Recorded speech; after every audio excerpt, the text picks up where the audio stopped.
तुम्ही कुक्कुटपालन व्यवसाय करता का? करत असाल तर कमेंट्स मध्ये नक्की कळवा. हिवाळ्यामध्ये आपल्या पशूंच्या आरोग्याची काळजी घेणे फार गरजेचे आहे. त्यासाठी कोंबड्यांच्या शेडमध्ये दोन्ही बाजूंच्या जाळ्यांना पडदे लावावेत. हे पडदे रात्रीच्या वेळी बंद करावेत आणि दुपारी पडदे उघडावेत. शेडमधील तापमान विजेचे बल्ब, शेगडी किंवा बुडरच्या सहाय्याने वाढवावे.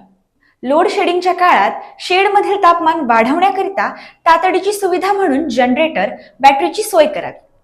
मुक्त शेडमध्ये कोंबड्यांना पूरक खाद्य द्यावे, जेणेकरून पोषण तत्वांची कमतरता होणार नाही. पक्ष्यांना पिण्यासाठी कोमट पाणी उपलब्ध करून द्यावे. कोंबड्यांसाठी शेड तयार करताना कोंबड्यांचे प्रत्येक ऋतूमध्ये योग्य व्यवस्थापन करता येईल असे नियोजनपूर्वक शेड तयार करावे.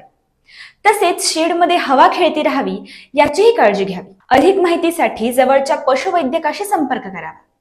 अशा पद्धतीने हिवाळ्यापासून तुम्ही कोंबड्यांचे रक्षण करू शकता.